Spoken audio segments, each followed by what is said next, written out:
दोस्तों, क्या हो अगर आपको किसी अनजान आइलैंड पर 5 सालों तक रहने के लिए छोड़ दिया जाए, जहाँ पर आपके सिवा कोई नहीं है, ना तो वहाँ पानी है और ना ही रहने के लिए घर और ना ही खाने को खाना। ऐसे में कैसे कोई जिंदा रह सकता है, वो भी 5 सालों के लिए। ये कहानी भी कुछ इसी तरह की है, जो कि एक सच्ची घटना पर आधारित है। तो क्लार्क नाम का आदमी, जो अपनी जिंदगी में बस 2 ही चीज से प्यार करता है, खुद से और अपने काम से। वो फिलहाल फेडेक्स नाम की कुरियर कंपनी में काम करता है। उसका एम है कि वो साल में 4 लाख पार्सल को खुद जाकर डिलीवर करे, लेकिन अभी उसके इस मकसद में काफी समय। अब यहाँ पर हम उसकी गर्लफ्रेंड एली को भी देखते हैं, जो उसी के साथ काम करती है और दोनों एक दूसरे से बहुत प्यार करते हैं। पर वो क्लार्क से काफी नाराज रहती है, क्योंकि उसके पास इतना टाइम नहीं है कि वो उसे शादी के लिए प्रपोज कर सके, और वो आज भी बहाना मारकर बात को टाल देता है। एक दिन उसे कुछ बड़े पार्सल आते हैं जो किसी वीवीआईपी के घर पहुंचाने थे, और उसका एड्रेस था रशिया, इसलिए क्लार्क खुद उसे लेकर जाता है। लेकिन जाने से पहले वो एली को वादा करता है कि वो जब लौट कर आएगा तो वो दोनों शादी कर लेंगे। अब एली उसे गिफ्ट में एक घड़ी देती है जिसमें उसी की फोटो लगी हुई थी, और कहती है कि अगर तुम मुझे कभी भी मिस करो तो इस घड़ी को देख लेना। अब क्लार्क उस घड़ी को लेके निकल जाता है, जिसके बाद वो एयरपोर्ट पहुंचता है, जहां पर फेडेक्स कंपनी का प्राइवेट प्लेन खड़ा हुआ था, जिसमें सिर्फ पार्सल और कुछ गिने चुने लोग ही मौजूद थे। कुछ समय के बाद फ्लाइट टेक ऑफ करती है और सब कुछ नॉर्मल चल रहा था, लेकिन तभी कैप्टन को खबर मिलती है कि सामने एक बड़ा तूफान उनकी तरफ बढ़ रहा है। इसलिए वो पीछे बैठे जितनी भी लोग थे उन्हें मास्क लगाने को कहते हैं। क्लार्क फौरन वॉशरूम से बाहर निकलता है, पर इतने में उसके हाथ से वो घड़ी गिर जाती है। वो उसे उठाने की कोशिश करता है, लेकिन उसी समय प्लेन में टर्बुलेंस तेज होने लगती है। तभी खबर आती है कि एक इंजन फेल हो चुका है, इसलिए उन्हें इमरजेंसी लैंडिंग करनी होगी। सभी फौरन सीट पर जाकर बैठ जाते हैं, और इस तूफान में पायलट प्लेन को बचा नहीं पाता। कुछ ही देर बाद प्लेन जाकर समुंदर में क्रैश हो जाता है। अब यहाँ कुछ देर तक चारों ओर अंधेरा छाया हुआ था, पर तभी हम क्लार्क को देखते हैं, जिसने एक एयर बैग को पकड़ रखा था। वो अपने साथियों को ढूंढने की कोशिश करता है, लेकिन इतने में प्लेन में आग लग जाती है और वो बीच से अलग हो जाता है, जिसकी वजह से उसके अंदर पूरा पानी भरता जा रहा था, और क्लार्क आकर समुंदर में मिल जाता है। इस झटके में वो बेहोश हो जाता है, और पूरी रात उसे समुंदर अपने तरीके से घुमाता रहता है, कभी इधर तो कभी उधर। लेकिन जब उसकी आंख खुलती है तो वो एक ऐसी जगह आकर रुक चुका था जहां पर सिर्फ पेड़, जानवर और समुंदर के अलावा कुछ नहीं था। उसे कुछ समझ नहीं आता कि असल में वो करे तो करे क्या। वो आवाज लगाता है कि क्या पता आसपास कोई मौजूद है, लेकिन उसे ये पता नहीं कि वो जिस जगह पर खड़ा है वहां किसी इंसान का आना असंभव है। अब यहाँ वो सबसे पहले हेल्प का साइन बनाता है, कि अगर कोई भी प्लेन या जहाज वहां से गुजरे तो उसे देख सके। इसके बाद वो अपनी एयरबैग के पास जाता है और उसे घसीट कर किनारे पर लाता है, और उसी में उसे वो वॉच भी मिलती है जो उसे एली ने गिफ्ट करी थी। उसे देखकर वो रोने लगता है, क्योंकि उसे अब ये नहीं पता कि आखिर वो कब तक यहाँ फंसा हुआ है। वो बस चंद ही घंटों में परेशान और डिमोटिवेट हो जाता है। अब किनारे पर उसके प्लेन से गिरा हुआ कुछ सामान तैरकर उसके पास आता है, जिसमें उसे कुछ पार्सल भी मिलते हैं, जिन्हें वो देखता है पर खोलता नहीं है, क्योंकि उसमें कुछ खाने का सामान तो है नहीं, और इस समय उसे पानी और खाना चाहिए। तभी उसके ऊपर एक नारियल गिरता है, और उसकी नज़र पड़ती है उस आइलैंड पर लगे हुए नारियल के पेड़ों पर, जो उसे पानी और खाना दोनों दे सकते हैं। इसलिए वो सबसे पहले तो कुछ नारियल को तोड़ता है और उन्हें खाने की कोशिश करता है, पर वो इतने मजबूत होते हैं कि उसके अंदर पानी निकलता ही नहीं है। इसलिए वो उसे हर मजबूत जगह पर मारता है, और तब जाकर उसे वो पानी पीने को मिलता है, जिसके बाद वो उसके अंदर के मीठे पदार्थ को भी खाता है और उसकी भूख मिटती है। यहाँ उसके दिमाग में आता है कि उसे कुछ ना कुछ तो करना ही पड़ेगा इस आइलैंड से बाहर निकलने के लिए, और इसीलिए उसे सबसे ऊपर वाली जगह पर जाना होगा, जहाँ से वो देख सके कि आसपास कोई शिप तो नहीं आ रही है। वो पास के एक ऊंचे पहाड़ पर चढ़ना शुरू करता है, लेकिन इसी बीच उसे कई चोट लगती है, क्योंकि उसके पैरों में जूते नहीं थे, और उसे ऐसे ही नंगे पैर ही ऊपर चढ़ना होगा, जिसमें उसके पैर में कांटे चुभने लगते हैं, जिसके लिए वो अपने पैरों पर एक कपड़ा बांध लेता है और फिर ऊपर चढ़ना फिर से शुरू करता है। तभी उसकी नज़र एक बड़ी सी चीज पर पड़ती है। वो फौरन भागते हुए नीचे आता है, लेकिन ये चीज असल में उसके ही साथी की लाश थी, जो तैर कर किनारे पर आ चुकी थी।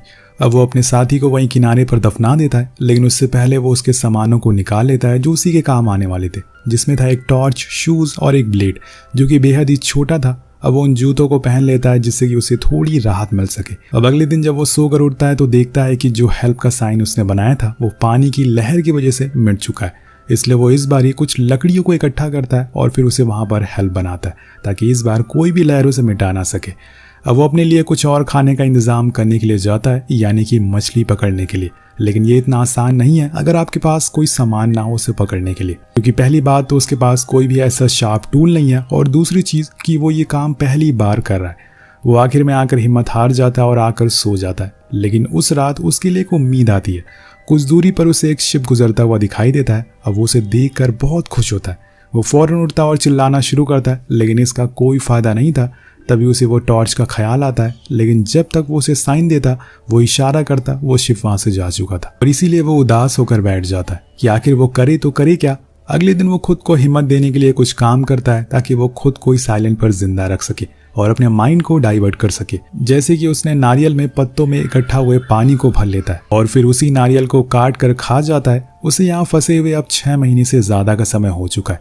तब से लेकर आज तक वो बस नारियल ही खा रहा है और पी रहा है, लेकिन अब वो ऐसे जी नहीं सकता। लेकिन ये जितना देखने में आसान लग रहा है वो उतना होता नहीं है। अब वो पहली लहर तो जैसे तैसे पार कर लेता है, लेकिन जब दूसरी बड़ी लहर आती है तो एयरबैग के साथ उसे भी पलट देती है और इसी चक्कर में उसे काफी चोट भी लग जाती है, जिससे कि उसे बहुत दर्द होता है, लेकिन वो कुछ कर नहीं पाता। उसे ये दर्द सहना ही पड़ेगा। वापस आने पर वो देखता है कि आज बहुत तेज बारिश हो रही है और उसके पास कोई छत नहीं है। अब यहाँ वो पहले तो अपने सामानों को ढकता है और एक गुफा में जाकर छुप जाता है। इस गुफा में भी पानी भरना शुरू हो गया था, लेकिन वो फिर भी पूरी कोशिश करता है कि यहाँ सो सके। अगले दिन जब उसकी आंख खुलती है तो वो उन पार्सल को खोलना शुरू कर देता है। क्या पता इसमें कुछ जरूरत का सामान मिल जाए। एक पार्सल में उसे एक स्केटिंग शूज मिलते हैं, जो कि वो पहनकर चल तो नहीं सकता, लेकिन हाँ वो इसके ब्लेड का इस्तेमाल कर सकता है, अपने कामों में यूज कर सकता है। वो ये बात भी उसे समझ आ जाती है और इसीलिए वो सबसे पहले उस ब्लेड से तो नारियल काटने की कोशिश करता है और पहले से अब उसे कम समय लग रहा था नारियल को तोड़ने में। इसके बाद वो अपने लिए कुछ शार्प टूल बनाता है ताकि वो मछली को पकड़ सके। इस बार वो पूरी तैयारी के साथ कुछ केकड़ों को पकड़ कर लाता है, लेकिन वो इन केकड़ों को कच्चा तो खा नहीं सकता और इसीलिए अब उसे आग जलानी पड़ेगी। और यही सोचकर उसे और गुस्सा आने लगता है कि आखिरकार उसे सुकून से कुछ खाने को कब मिलेगा। लेकिन वो फिर भी आग जलाने की कोशिश करना शुरू कर देता है, जिसके लिए वो एक लकड़ी को दूसरी लकड़ी पे घिसना शुरू करता है। अब आग जलाते हुए सुबह से शाम हो जाती है, लेकिन आग जलने का नाम ही नहीं ले रही थी। वो बड़ी ही देर तक उसे घिसता रहता है, जिसमें उसके हाथों में चोट भी लग जाती है और आखिर में आकर वो इतना इरिटेट हो जाता है कि वो सब कुछ सारा सामान उठाकर फेंक देता है। वो पूरी तरह से फ्रस्ट्रेट हो चुका था कि कोई भी काम उससे आसानी से क्यों नहीं हो पा रहा है। लेकिन कुछ देर शांत बैठने के बाद उसे फिर से थोड़ी हिम्मत मिलती है और वो दोबारा से कोशिश करता है। अब इस बार उसे यहाँ पर एक पार्सल में एक बॉल मिलती है, जिसके ऊपर उसका ही खून लगा हुआ था। वो उस बॉल पर एक स्माइली बना देता है और उसे अपना दोस्त बना लेता है ताकि उसे यहाँ अकेला फील ना हो। अब वो फिर से सारे सामानों को इकट्ठा करता है और अपने दोस्त से बात करते हुए फिर से आग जलाना शुरू करता है और इस बार उसकी मेहनत रंग लाती है। धीरे धीरे धुआं उठना शुरू हो जाता है और फाइनली आग जल जाती है। इसलिए कहते हैं कि कोशिश करते रहना चाहिए। अब उस रात क्लार्क खुद को किसी महाराजा से कम नहीं समझ रहा था। आज उसके पास बहुत कुछ है, एक दोस्त है, कुछ खाने का सामान है, वो भी पका हुआ, और पानी और एक आग भी। अब ये चीज़ वो चीख चीख कर सभी को बताता है, लेकिन उसके सामने यहाँ एक मुसीबत आ जाती है। जब अगली सुबह वो सोकर उठता है तो उसके अपने दांतों में कुछ दर्द महसूस होता है। ये दर्द उसे सालों से हो रहा था, लेकिन उसने अपने कामों की वजह से उसे टालता रहा। लेकिन अब जब वो यहाँ फंस चुका है तो ये दर्द उसे परेशान कर रहा है। आज का दिन उसके लिए बहुत ही तकलीफ भरा होता है, इसलिए रात में वो फैसला करता है कि वो इस दांत को तोड़ देगा, जिसके लिए वो उस शूज के ब्लेड की मदद लेता है और एक पत्थर की मदद से वो दांत को बाहर निकाल लेता है। अब इस चीज से उसे इतना ज्यादा दर्द होता है कि वो वहीं बेहोश हो जाता है और अगले पूरे 2 दिन बाद उसकी आंख खुलती है। अब यहाँ से कहानी 4 साल बाद आगे चली जाती है, पर यहाँ वो पिछले वाला क्लार्क नहीं रहा, वो पूरी तरह से बदल चुका है। उसने इन बीते 4 सालों में कई सारी मुश्किलों का सामना किया है, लेकिन अभी तक उसके दिमाग में बस एक ही चीज है, वो है यहाँ से बाहर कैसे निकले। हम उस जगह को भी देखते हैं जहाँ पर क्लार्क पिछले 4 सालों से रह रहा है। उसने अब मछली पकड़ना भी सीख लिया है, जिससे उसे खाने पीने में कोई दिक्कत नहीं होती। और उसके पास उसका जो दोस्त, उसकी जो बॉल थी, उसमें से अब जड़ें निकलना शुरू हो गई है, जिससे आप अंदाज़ा लगा सकते हैं कि कितनी मुश्किलों से वो 4 सालों से जिंदा है। लेकिन उसके अंदर अभी भी एक उम्मीद है कि वो अपनी गर्लफ्रेंड के पास वापस जाएगा एक दिन। यहाँ क्लार्क ने उस बॉल का नाम मैक्सी रखा था और वो हर रात उसे एली के बारे में बातें करता है और कहता है कि उसे वो बहुत मिस करता है। जब वो बाहर जाता है तो देखता है कि वहां पर एक फाइबर की प्लेट आकर रुकी हुई है, जो शायद किसी शिप से बह कर आई हो। वो उसे लेके किनारे पे आता है और अपने दोस्त मैक्सी से पूछता है कि क्या ये हमारे किसी काम में आ सकती है। और तब उसे आइडिया आता है कि क्यों ना वो इसकी मदद से एक राफ्ट तैयार करे और यहाँ से बाहर निकल जाए। हालांकि उसने ऐसा पहली बार भी करा है, लेकिन उसे कामयाबी नहीं मिली। पर इस बार उसने ठान लिया था कि वो यहाँ से निकल कर रहेगा और उन लहरों को पार करेगा। वो सबसे पहले तो पेड़ों में आग लगाता है, जिससे कि उन्हें तोड़ने में आसानी होगी, और फिर उनकी लकड़ियों को इकट्ठा करके एक जगह बांध बना लेता है, जिसके बाद वो उस फाइबर प्लेट को और राफ्ट के आगे लगा देता है, जो कि विंड ड्राइवर का काम करेगी। लेकिन इसमें समय लगता है क्योंकि उसके पास अभी और उसे मजबूती देने के लिए कुछ नहीं था। तभी उसके हाथ एक पार्सल लगता है, जिसके अंदर एक रील थी, जिसे खोलकर वो उस राफ्ट के आसपास बांध देता है, जिससे कि वो आसानी से खुल ना सके। अब इसके बाद वो उस राफ्ट को पेंट भी करता है और जाने से पहले वहाँ एक बड़े से पत्थर पर लिख देता है कि मैंने इस आइलैंड पर पूरे 1500 दिन गुजारे हैं, जो किसी आम आदमी के लिए असंभव है।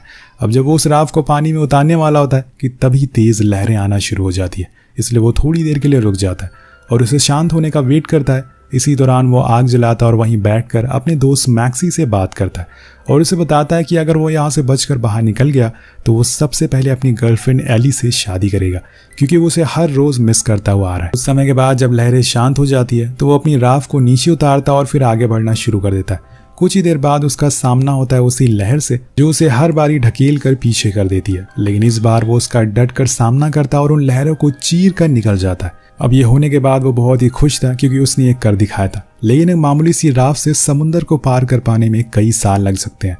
क्या पता इससे पहले उसका सामना किसी वेल से हो जाए या फिर शार्क से, लेकिन क्लार्क के अंदर अभी भी हिम्मत है आगे बढ़ने की। वो अपने साथ कुछ नारियल लेकर आया, इसमें वो तूफान में बरसे हुए पानी को इकट्ठा कर लेता है और सुबह को जाकर वो मछलियां पकड़ लेता है और ऐसे ही उसके कई दिन कट जाते हैं। लेकिन एक दिन जब वो सो रहा होता है तभी उसका दोस्त मैक्सी पानी में गिर जाता है और उसे दूर जाने लगता है और जब वो सोकर उठता है तो अपने दोस्त मैक्सी को अपने पास ना पाकर वो हैरान हो जाता है। वो फौरन पानी में कूद जाता है उसे बचाने के लिए, लेकिन मैक्सी अब उससे काफी दूर जा चुका था, इसलिए वो वापस राफ्ट पर आ जाता है। पर यहाँ वो बहुत रोता है क्योंकि 4 सालों तक उसके दोस्त मैक्सी ने उसका साथ दिया। उसके अलावा इन 4 सालों में उसका कोई भी दोस्त नहीं था और वो हमेशा उसे अपने साथ रखना चाहता था। अब क्लार्क रोते रोते सो जाता है, पर तभी उसके पीछे हम एक जायंट शिप को देखते हैं। जी हाँ, आपने सही सुना, एक शिप को। और इसी दिन का उसने 4 सालों से इंतजार किया था। वो उन्हें हाथ दिखाता है और आज उसकी किस्मत अच्छी थी। वो शिप वाले उसे देख लेते हैं और ऊपर खींच लेते हैं और बचा लेते हैं। अब कहानी 4 हफ्ते बाद शिफ्ट होती है। जब वो वापस अपने घर आता है तो चीज़ें बहुत बदल चुकी है। उसके ऑफिस के सभी लोग उसे मिलना चाहते हैं। वो अपने ऑफिस के डाइनिंग टेबल पर जाता है जहाँ पर सभी खाने पीने की चीज़ों को देखता है और उसे एहसास होता है कि इन चीज़ों के लिए उसने कितनी मेहनत करी थी और आज देखो ये चीज़ें उसके सामने रखी हुई हैं। उसके साथियों ने तो मान लिया था कि वो मर गया, लेकिन उसे ऐसा जिंदा देखकर वो सभी बहुत खुश थे। पर यहाँ क्लार्क को पता चलता है कि एली ने शादी कर ली है और उसकी एक बेटी भी है। अब ये जानकर उसका दिल पूरी तरह से टूट जाता है, इसलिए वो उसके घर पर उसे मिलने जाता है और यहाँ वो उसे वही वॉच, वो घड़ी वापस कर देता है जो उसने पिछले 4 सालों से संभाल कर रखी हुई थी। एली उसे जिंदा देखकर बहुत खुश थी, लेकिन अब चीजें पहले जैसी नहीं रही और इसीलिए क्लार्क वहां से जाने लगता है तो वो उसे उसकी कार की कीज वापस कर देती है जो उसने उसे गिफ्ट करी थी, जिसे लेकर वो वापस जाने लगता है। लेकिन तभी एली भागते हुए बारिश में बाहर आती है और उसे गले से लगा लेती है। वो अभी भी उससे बहुत प्यार करती है। उसने उसे बताया कि उसके घर वालों ने उसकी जबरदस्ती शादी करवा दी, पर उसे यकीन था कि वो एक दिन लौट कर जरूर आएगा। लेकिन क्लार्क कहता है कि वो नहीं चाहता कि उसकी वजह से उसका परिवार में कोई दिक्कत आए, उसका परिवार बिखर जाए। अब उसकी एक बेटी भी है, वो उसकी जिंदगी खराब नहीं करना चाहता और इसीलिए वो उसे अपनी लाइफ में वापस जाने के लिए कहता है और उदास मन के साथ अपने दोस्त के घर आ जाता है। वो उसे बताता है कि मैंने उस आइलैंड पर 4 साल बस इसी उम्मीद में बिता दिया कि जब मैं यहाँ से वापस जाऊंगा तो एली से शादी करूंगा, लेकिन अब तो उसने भी शादी कर ली है, इसलिए मेरा यहाँ रहना ठीक नहीं है।